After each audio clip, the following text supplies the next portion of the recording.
dire, sentito quello che ha detto l'avvocato. insomma, L'ha già detto l'avvocato. Aspetti, rispondo alla sua domanda. però io non voglio fare polemica, voglio semplicemente fare chiarezza. Qui mi sembra che il vostro atteggiamento sia, la mia domanda è semplicemente questa: sapere come mai voi state chiedendo un intervento da parte dei singoli con queste dichiarazioni di intenti e non puntate piuttosto invece a un'azione più decisa con la quale trovereste un sostegno sicuramente plebiscitario nei confronti della regione, affinché sia la regione stessa a farsi portavoce dell'istanza della zona franca. Quindi, evidentemente lei... Ma quando è che la politica gli ha mai risposto a qualcosa? Mi scusi. Allora io volevo rispondere in modo molto chiaro perché è opportuno ricordare anche a chi non la ricorda la storia. La storia ci dice, e non è storia antica, è storia contemporanea.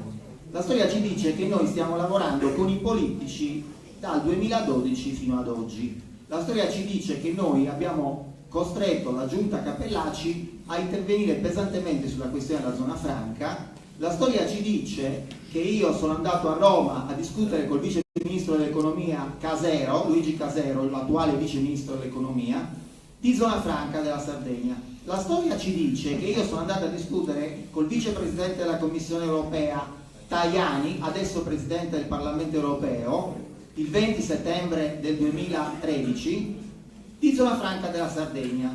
La storia ci dice che io sono andata a discutere col gabinetto dell'ufficio del ministro delle politiche regionali il 19 settembre del 2016 di zona franca della Sardegna. La storia ci dice che tutte queste persone mi hanno detto che finché i sardi politicamente ciascuno non chiederà l'applicazione di questa normativa, loro non applicheranno la normativa. Questo è il nocciolo della questione. Quindi noi dai politici per esperienza propria, personale, io vi posso dire che non ci possiamo aspettare nulla. Ergo, se non si può far venire, come si dice, far andare Maometto alla montagna, facciamo venire la montagna da Maometto. E quindi abbiamo pensato, se i politici non ascoltano Scifo, Randaccio, Aureli e tutti quelli che gli chiedono l'applicazione della legge dello Stato, se nessuno la fa applicare questa legge dello Stato, allora l'unico modo qual è? Mettiamo in moto ciascun cittadino e gli facciamo fare un'istanza all'amministrazione, perché così allora si capirà che finalmente i cittadini non hanno intenzione più di farsi calpestare, cioè che fondamentalmente esiste una legge dello Stato, la vogliono far applicare. Nel momento in cui quella legge viene abrogata, si prendono il coraggio, questi politici, di abrogarla. Cioè, non vogliono applicare la normativa sulla zona franca in Sardegna? Benissimo, abrogano. Questo è lo strumento giuridico. Non è che dicono Scifo e Randaccio dicono fesserie, Scifo e Randaccio invitano la gente a non pagare le tasse. Non è vero, noi non invitiamo nessuno a non pagare le tasse. Noi diciamo chiaramente che vogliamo che ciascun cittadino diventi maggiorenne e adulto e pretenda legalità, cioè pretenda che si applichino le leggi dello Stato e che gli si applichino le tasse giuste previste dalle leggi dello Stato. Quindi, voglio dire, è ingiusto nei nostri confronti dire che noi non abbiamo chiesto alla politica di farsi il suo carico di questa questione. È molto ingiusto. E io per questo devo risponderle in questo modo anche abbastanza polemico, perché se voi vi andate a vedere la storia che è documentata su internet, vedrete che noi non abbiamo fatto altro in questi 4 anni che impiegare la maggior parte del nostro tempo per la Sardegna, per questa questione.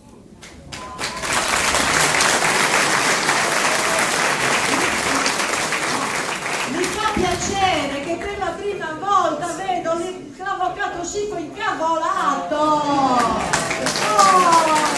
Sempre io faccio la parte della cattiva, della maleducata, della caffona, come mi descrivono i commercialisti. Ma è per farlo capire, perché se io te lo sussurro dolcemente all'orecchio, guarda che tu hai bisogno di pagare di meno, perché altrimenti fallisci, caro ragazzo.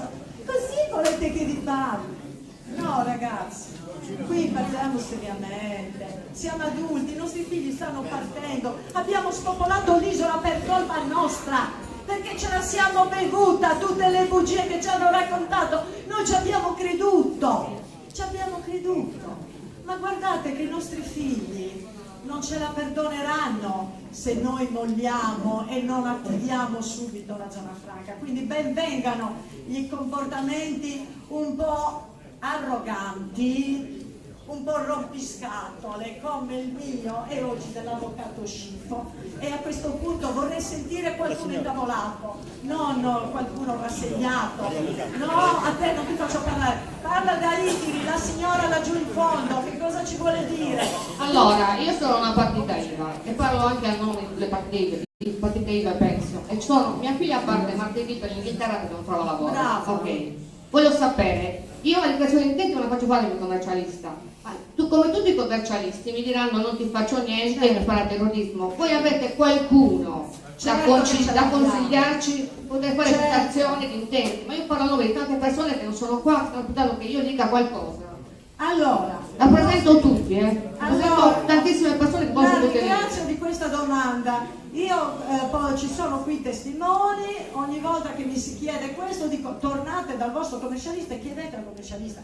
Se il commercialista, portatemelo, io ho incontrato tanti commercialisti, badate, in questi ultimi mesi, venite col vostro commercialista, l'importante è che il commercialista voglia ascoltare, non voglia lui, come succede, fare a me la lezione e dire il contrario di quello, perché non accetta che il cliente capisca che il commercialista ha sbagliato. Ha sbagliato come hanno sbagliato tutte le persone, scusate, ve lo devo dire. Dottoressa, mi ha detto che mi fa la forfettaia. L'unica cosa, no, una cosa che non vi ho detto, perché noi ci siamo confrontati anche con dei magistrati, guardate bene, con gli avvocati dello Stato. Allora, la questione zona franca la troviamo nelle leggi doganali, che non si studia all'università. Quindi i ragazzi ancora oggi si laureano senza conoscere la materia doganale. Io mi sono laureata nel 71 e non ne sapevo niente, sapevo neanche di zona franca. E non sapevo una cosa più importante, che tuttora non si insegna. Non si insegna all'università, a chi si laurea in giurisprudenza, scienze politiche, economia e commercio, i professori universitari, i mega professori come Pace Pigliaru. Pigliaru, lo conoscete Pigliaru? No, è inesistente. Pigliaru. Allora, i grandi professoroni universitari non sanno, o fanno finta di non sapere, che la normativa comunitaria nell'ordine gerarchico delle fonti del diritto è superiore alle leggi italiane. Fanno finta di non saperlo, perché non sanno neanche leggere, hanno dimenticato come si legge. Seminario del 4 dicembre, mi dice l'avvocato Scifo, terremo un seminario con i commercialisti, con tutti quelli che vorranno parlare e saperne di più, 4 dicembre, dove lo terremo a Cagliari, all'Hotel Set Sardegna. Dottoressa, quello che volevo chiedere io, avete dei referenti voi come commercialisti da consigliarci? Aspetta, non ho finito, le stavo dicendo, noi per serietà diciamo andate dal vostro commercialista, ma se proprio il commercialista non vuole, abbiamo una ventina di commercialisti che da tanto tempo lo fanno e molti che si sono aggiunti adesso e sono pronti a mandarvi la dichiarazione di intento a tutti quanti. E per i privati, cioè per i pensionati, per le persone comunque la famiglia normale? Per le persone normali, quando? Per rivendicare tutte le questioni. Tempo al tempo, stiamo ancora nella prima fase, ce l'abbiamo questo diritto, siamo qui per dimostrare e chiederci, stiamo rivendicando un diritto, è giusto come lo rivendichiamo o è sbagliato? Questo diritto esiste o non esiste, è un'invenzione? Abbiamo coinvolto la classe politica o non è vero? Siamo qui per chiedere questo strumento di politica economica o siamo qui perché siamo in campagna elettorale, secondo voi? No, noi siamo qui per dare a voi e a noi il rispetto della legge, chiedere il rispetto della legge, che significa lavorare perché qualcosa in tasca ci deve rimanere. Qui c'è gente che non solo non gli rimane niente, ma deve pagare, deve indebitarsi per pagare le tasse. Ma mi sembra una cosa normale. Guardate, si viola la Costituzione, perché la Costituzione dice all'articolo 53, 54, non mi ricordo, che ognuno deve contribuire alle spese dello Stato secondo le proprie capacità contributive. Ma se io non guadagno, ma se io non vendo, come faccio a pagare le tasse? Beh, perché devo pagare l'IMU?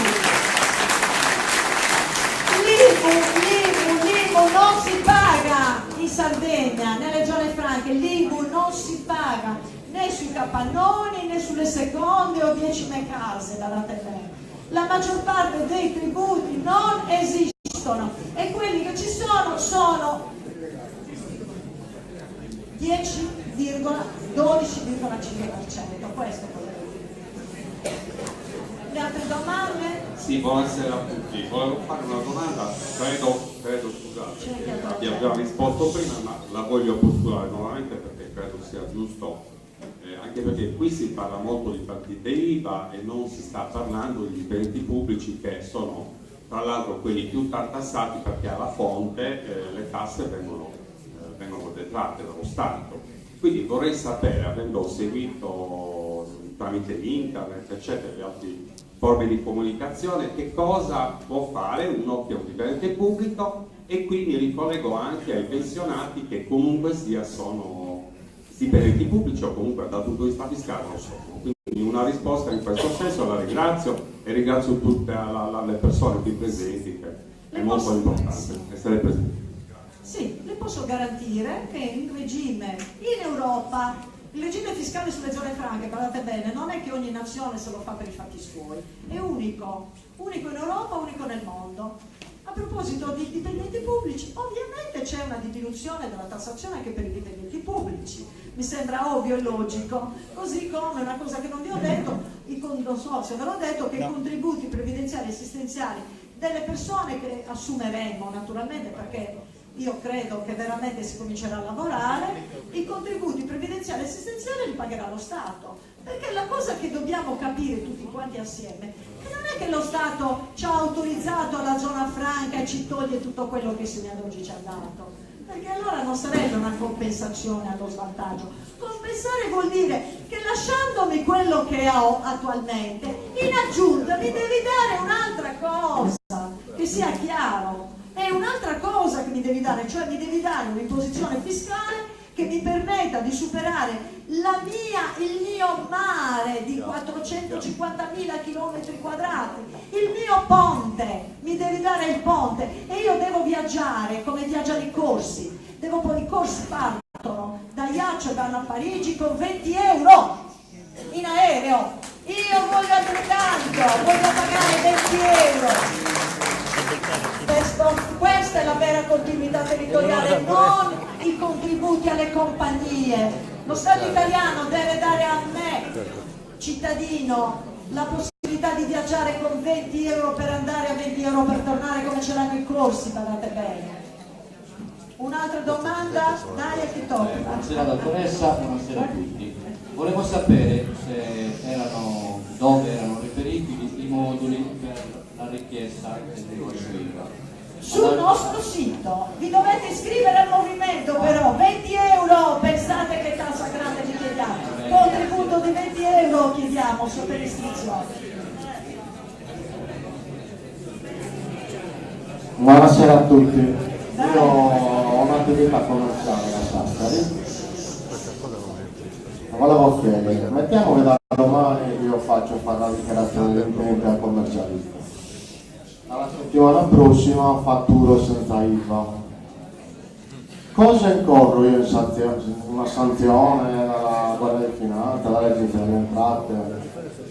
Qual è la sanzione? Vuole la risposta già? Allora, la risposta l'ho data prima, voi mandate la dichiarazione di intento e contemporaneamente se chi ha paura o perché il commercialista lo ha terrorizzato, perché la verità è questa, allora manda contemporaneamente alla dichiarazione di intento, manda la domanda di disapplicazione della normativa italiana a favore di quella sarda, che significa zona franca, franchigie fiscali. Naturalmente in questa domanda di disapplicazione noi indicheremo sia la normativa che chiediamo che venga disapplicata e quella che deve essere applicata. Poi aspettiamo, è già pronto. La Luciana, la nostra blogger, bravissima, grandissima Luciana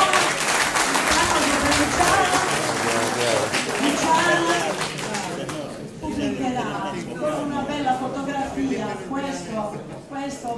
la domanda di disapplicazione. Vi chiediamo solo un piccolissimo contributo che ci serve per fare pubblicità, naturalmente, per pagare le piccole spese, non ci siamo che ci servono per continuare ad essere presenti sul sito, perché altrimenti se non avessimo avuto questo sito noi non esisteremmo, non siamo in grado di autofinanziarci, nessuno ci è pronto a finanziarci, quindi non avendo questo strumento chiediamo soltanto che anche i commercialisti si iscrivano al nostro sito se vogliono scaricarsi il documento che pubblicheremo.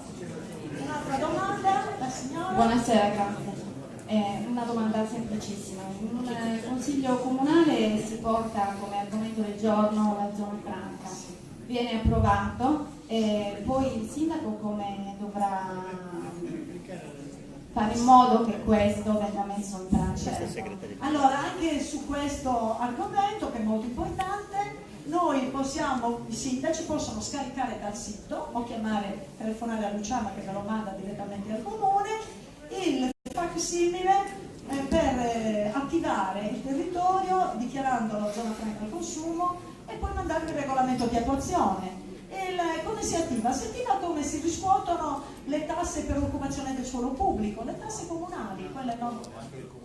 Come ha fatto il comune di Domus Novas, mi ricorda l'avvocato Schiffo, che stasera probabilmente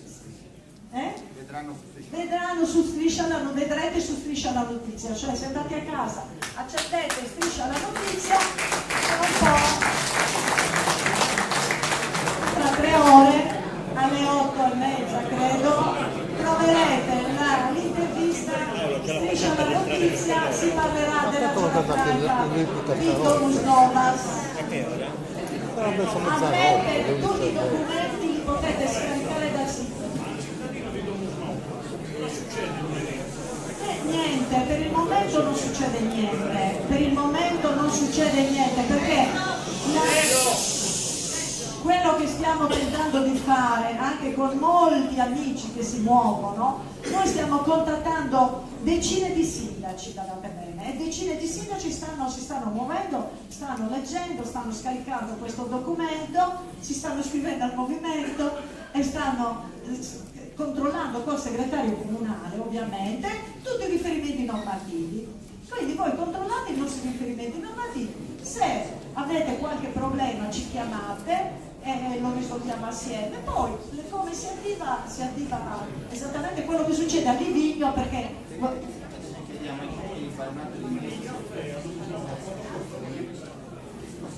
come oggi, lunedì costa come oggi, non dobbiamo mettere tanto fretta, metterci tanta fretta. Ecco, è un atto politico quello del comune di Domus Novas, vuol dire che il comune ha capito che siamo in un'isola, perché sino ad oggi i comuni non avevano capito che la Sardegna è un'isola, perché io non riesco a dare altra spiegazione, perché questo diritto, come vi ho detto, lo stavamo perdendo. Me lo dici tu, te lo passo. Ecco, sì, lo dici tu. Io ripeto, giusto perché tutti quanti abbiamo chiaro il nostro diritto. Allora, se un diritto ce l'avevamo e lo stavamo perdendo e non l'abbiamo perduto, che cosa vuol dire? Che lo avevamo totale, completo, assoluto prima di perderlo. Siccome non l'abbiamo perso, ce l'abbiamo ancora. Questo è il ragionamento che dobbiamo fare tra di noi. È vero, signor Sindaco? È vero. Io posso perdere solo una cosa che ho, una cosa che non ho, non la posso perdere. Quindi se il diritto ce l'aveva, venga qui, chi è che vuole parlare? Venga qui. Anche io faccio parlare prima. Non parte mi chiedevo quale fosse il ruolo dei sindaci.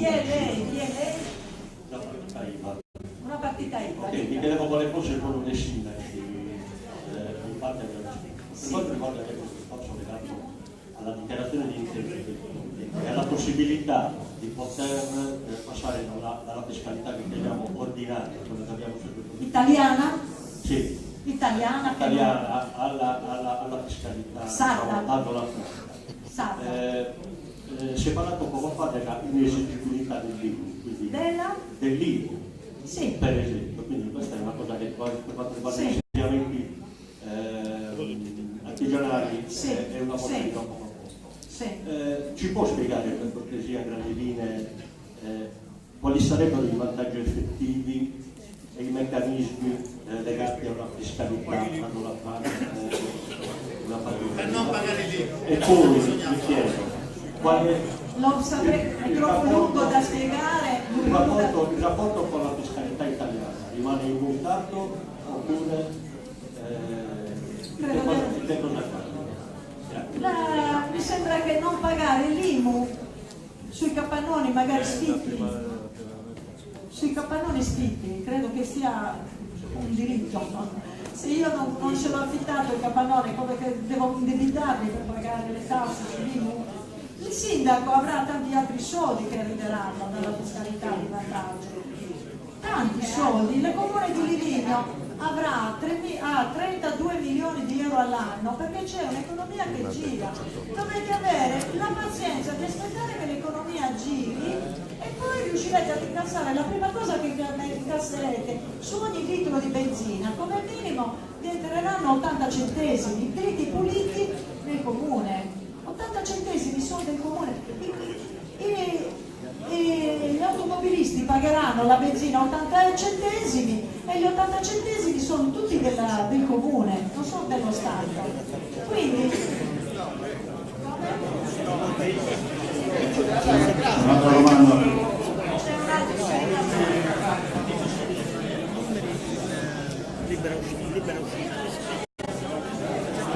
Presupposto che questa penso sia una battaglia da fare in fronte comune.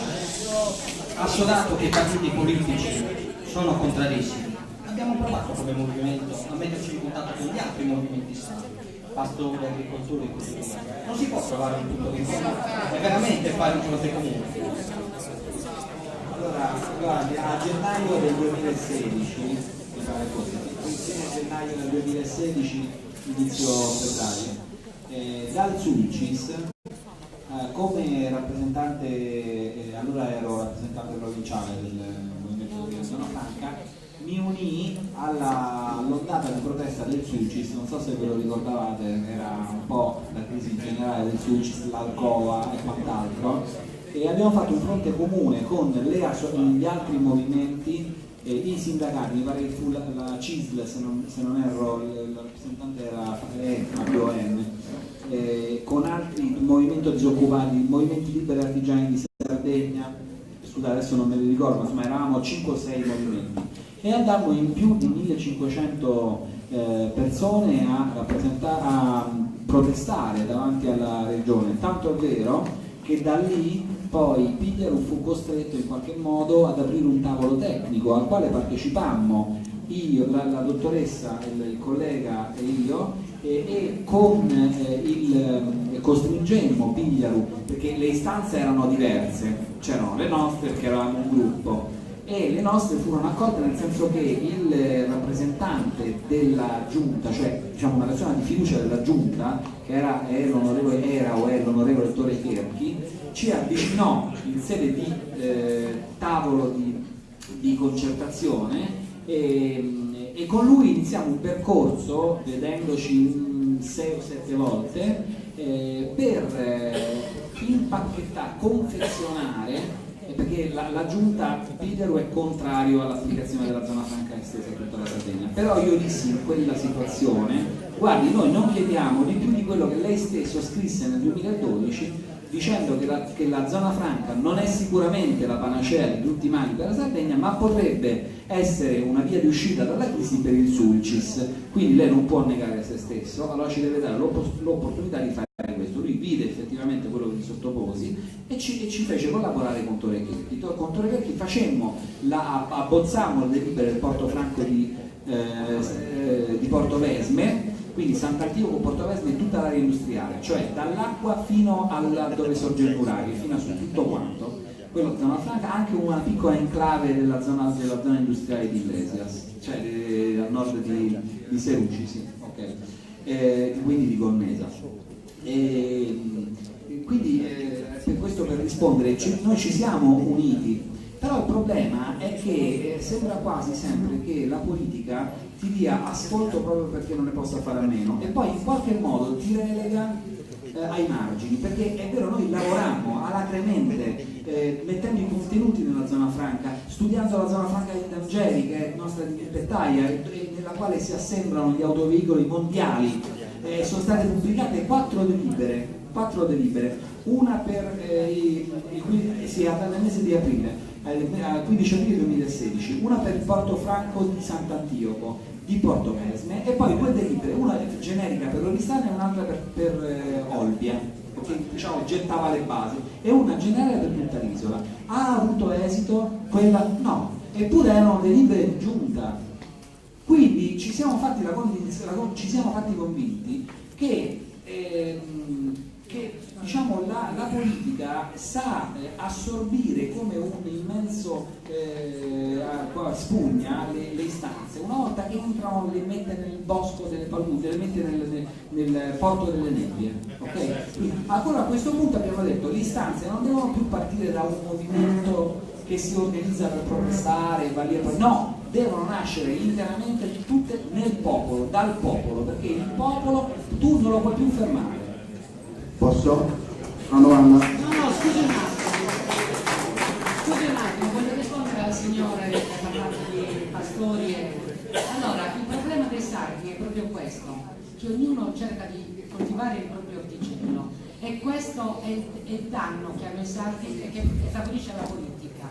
Se noi non decidiamo di unirci, perché Euro Alluminia va da una parte, i pastori vanno dall'altra, il movimento Sardegna Zona Franca, senza capire che tutti dobbiamo essere uniti, perché la zona franca porta il beneficio a tutte le associazioni, quindi dobbiamo essere uniti, perché essendo pochi, essendo disuniti, nessuno ci ascolta. Il popolo viene ascoltato quando è unito. Dobbiamo essere uniti, perché il pastore è inutile che rivendichi sempre aiuti di Stato, basta con gli aiuti di Stato, perché comunque abbiamo ben altro che ci può portare beneficio. Quindi dobbiamo capire che tutte le associazioni devono essere unite in uno solo scopo, la zona franca, perché comunque mi dicono gli agricoltori, bene, noi paghiamo l'IVA al 4%, bene, paghiamo il gasolio o meno, però poi alla fine, quando hanno ben lavorato, ma poi c'è anche il fatto che poi alla fine, quando hanno avuto questo piccolo reddito, perché ripeto, per me la zona franca ricade sempre sull'ultimo consumatore. Quanto le rende quello che lui ha lavorato? Quando toglie... Per non parlare poi dei commercianti, perché ci sono commercialisti, e vorrei dire...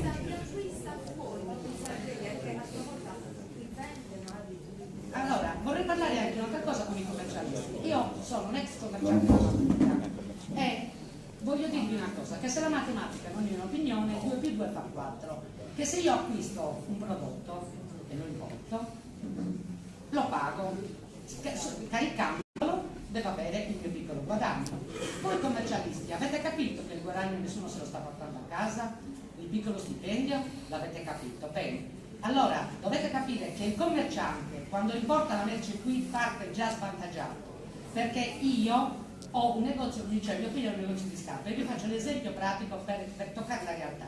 Allora mio figlio compra la fonte e una scarpa, ipotizzando che la compri 5. Bene. Cosa le viene applicato? Le viene applicato il trasporto. Essendoci il mare abbiamo bisogno anche di un intermediario, di qualcuno che lavori per noi, e abbiamo le spese del rappresentante che vanno ad incidere sul prezzo dalla fonte. Quindi ecco lo svantaggio dov'è. Poi mi dicono, qualcuno mi dice, ma no, il commercio è bloccato perché siamo online. Neanche online siamo competitivi, perché la scarpa di mio figlio arriva qua e poi io gliela devo rimandare. Quindi sia ben chiaro che noi abbiamo lo svantaggio, ma non ce l'hanno solo le aziende, perché continuo a dire che il disagio, il danno dell'azienda va a ricaricare su noi consumatori.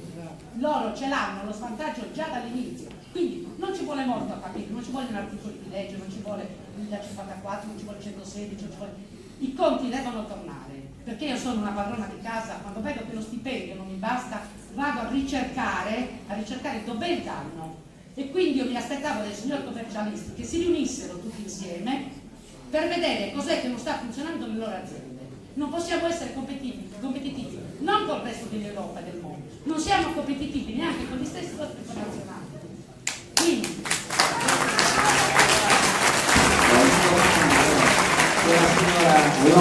allora facciamo degli esempi pratici, ok?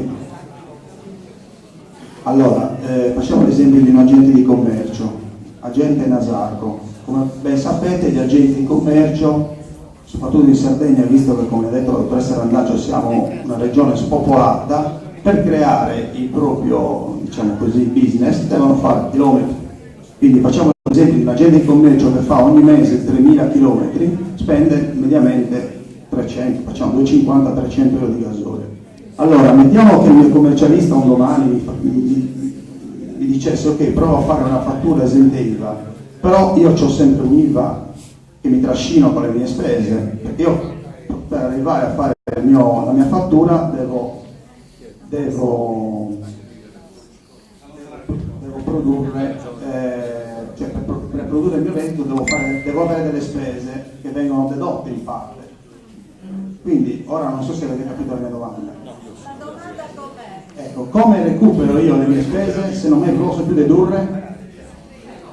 Le spese, allora, io l'esempio del rappresentante, guardate bene, ve l'ho fatto prima, quando vi ho detto che il nostro vero problema è lo spopolamento su un grande e vasto territorio, perché è una cosa, se noi siamo solo 1.500.000 persone, e queste 1.500.000 persone io le trovo in un quartiere di Napoli, di Firenze, come fa a recuperare? Certo che è ovvio che noi abbiamo molte più spese di chi circola dentro un quartiere, chi fa rappresentanti all'interno di un quartiere e non un rappresentante all'interno di una regione grande come la nostra, perché ci vogliono da Cagliari a Sassari, ci vogliono 80 euro di benzina, mentre il rappresentante che lavora in un quartiere di una città sicuramente può visitare molta più gente, perché lavorerà in un territorio molto più limitato. Questa è la dimostrazione di come noi siamo penalizzati. Questo è razionale e l'ho capito, abbiamo capito tutti. Come portare in detrazione le spese in detrazione, come se le porta? Noi le spese in detrazione le continueremo, come vi ho detto prima, non è che noi applichiamo il regime di zona franca e poi lo Stato ci dice non vi applico più tutto quello che avevate sino ad oggi. Ovviamente le spese in detrazione ve le potrete portare come sino ad oggi ve le siete portate.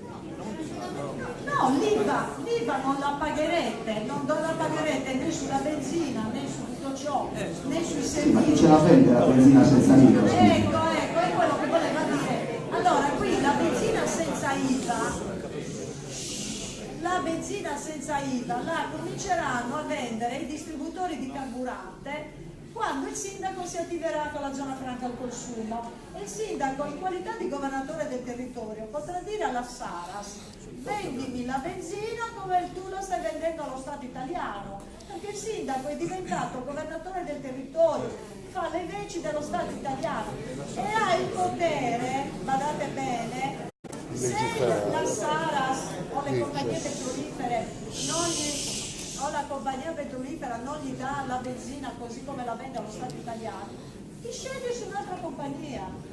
Cioè, quindi non c'è solo la benzina, ci sono anche le altre cose, per esempio l'auto. Se io compro l'auto, me la scarico col 140%, il mio commercialista dal prossimo anno quel tipo di spesa che un po'. E vorrei dire una cosa, intanto quel regime è un regime che può essere concorrenziale con gli altri, cioè voglio dire, non è che se uno per la sua specifica attività che svolge ritiene che sia più redditizio il regime ordinario, si tiene il regime ordinario. Perché vuol dire, può benissimo... Ma siamo tutti d'accordo che il regime migliore per i sardi sia la zona franca, su questo nessuno ha nulla da È dire. chiaro che in un regime di zona franca, una cosa è certa, che nel regime di zona franca non si può detrarre l'IVA, perché dal punto di vista pratico nelle zone franche non si detrae, non si paga, quindi non si detrae. Però tutti la paghiamo l'IVA lo stesso, c'è la colla. Da quel punto di vista Ma potresti compensarla con le tasse, così un'altra cosa. Non paghi solo l'IVA, ne paghi tantissime altre di tasse, puoi compensarle tramite quelle. Non la perderemo. Altre domande, prego. Una domanda, quello che si diceva, specialmente da chi era detrattore, la zona franca si diceva che la minore diciamo, introito fiscale diciamo, sarebbe servita a creare un buco nel ripiano della sanità. Questa era una domanda. La seconda domanda che voglio fare invece è quest'altra. L'idea di costituire un'agenzia delle entrate sarda ha una funzione con la zona franca? Prima domanda sulla sanità mi piace rispondere perché è una domanda che ci fanno in tutti i convegni e quindi io sinceramente devo dire che mi piace ogni volta rispondere. Allora, innanzitutto vorrei che tutti quanti voi vedeste come funziona la sanità oggi e specificamente come funziona la sanità in quest'area, nell'area di Sassari. Se tutti voi mi dite che la sanità funziona bene, allora io devo dire, vabbè, ok, vuol dire che è un regime che funziona. La zona franca con la sanità non c'entra proprio nulla, per il semplice motivo che dal punto di vista pratico l'IVA che viene usata, come si dice, per pagare la sanità, in realtà poi alla fine non è l'IVA che viene prodotta in Sardegna, perché se noi andiamo a vedere quello che viene prodotto in Sardegna e quello che ci viene restituito dallo Stato, non coincidono le due cose.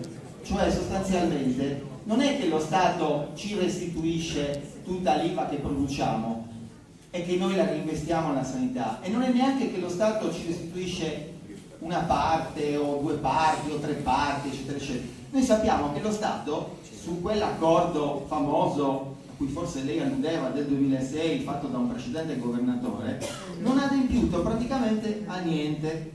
Sappiamo che gli accantonamenti che sono messi nella legge di stabilità quest'anno fanno ridere rispetto a quello a cui avremo diritto. Quindi il pensare non applichiamo la zona franca, quindi con questo regime continuiamo a pagarci una sanità magnifica, mi sembra che non coincida con la realtà dei fatti. Se noi continuiamo con questo regime non saremo più in grado di pagarla la sanità, perché la sanità accollata in queste percentuali alla Sardegna è una sanità ingestibile da una regione spopolata come la Sardegna ad alto tasso di persone anziane, e questo qualunque politico avveduto lo avrebbe capito. Cioè avrebbe capito quando faceva un accordo di questo genere con lo Stato, nel quale si accollava una percentuale così alta di spesa sanitaria, avrebbe capito, io non voglio entrare sulla percentuale, ma che comunque è più alta di quella delle altre regioni. Quindi avrebbe capito che, visto che la Costituzione all'articolo 32 prevede che la sanità sia una spesa statale, cioè il diritto alla salute viene garantito dallo Stato, non dalla regione.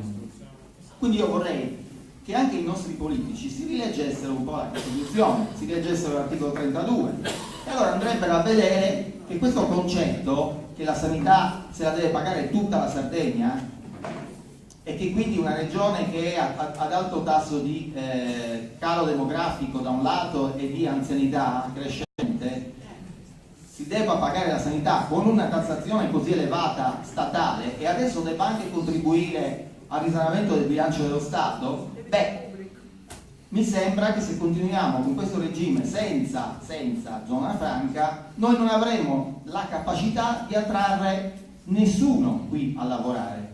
Questo che cosa determinerà? Determinerà che se non c'è produzione non ci sarà né IVA e allo stesso modo non ci sarà neanche consumo, e questo lo stiamo notando quotidianamente, che c'è un crollo di questi aspetti dei consumi e anche una diminuzione dell'IVA che viene prodotta. La seconda domanda dell'Agenzia delle Entrate Sarda, quella è una domanda molto interessante, perché Innanzitutto bisogna vedere cosa deciderà la Corte Costituzionale su questa legge sull'Agenzia delle Entrate sarda. Io mi auguro che la Corte Costituzionale rigetti il ricorso e noi che ci troviamo una bella Agenzia delle Entrate sarda. Però la materia della zona franca non sarà dell'Agenzia delle Entrate, perché la materia appartiene alla competenza dell'autorità delle dogane. Quindi evidentemente nel momento in cui venisse riconosciuto questo regime diciamo così doganale esteso a tutta la Sardegna, l'unica agenzia fiscale competente sulla Sardegna che tecnicamente sarebbero le dogane. Questo si tradurrebbe in un vantaggio enorme per tutti i contribuenti. Perché? Perché gli si applicherebbe la disciplina dell'Unione Europea in tema di contraddittorio endoprocedimentale, cioè sostanzialmente quando l'amministrazione deve prendere un provvedimento negativo, per esempio una sanzione, se stiamo parlando in generale di imposte erariali nazionali, noi non abbiamo questo diritto, perché l'ultima giurisprudenza della Cassazione ci ha detto vi possono sanzionare, peggio per voi, anche se non vi hanno detto niente, sono cavoli vostri. Ma nella materia doganale non è così. Nella materia doganale ti devono chiamare, interpellare, consultare e dopo ti devono dare una risposta prima di adottare i provvedimenti sanzionatori, perché altrimenti violi il diritto dell'Unione Europea e puoi andare davanti alla Corte di Giustizia a far valere questa cosa qua. Quindi voglio dire, ci sarebbe anche un altro vantaggio pratico a essere zona franca, che sarebbe quello di costringere lo Stato a rispettare le regole del contraddittorio all'interno del procedimento amministrativo, anche di quello sanzionatorio, cosa che lo Stato adesso non fa che occasionalmente nel caso dell'amministrazione. Per cui ben venga l'Agenzia delle Entrate sarda, però soprattutto ben venga la zona franca.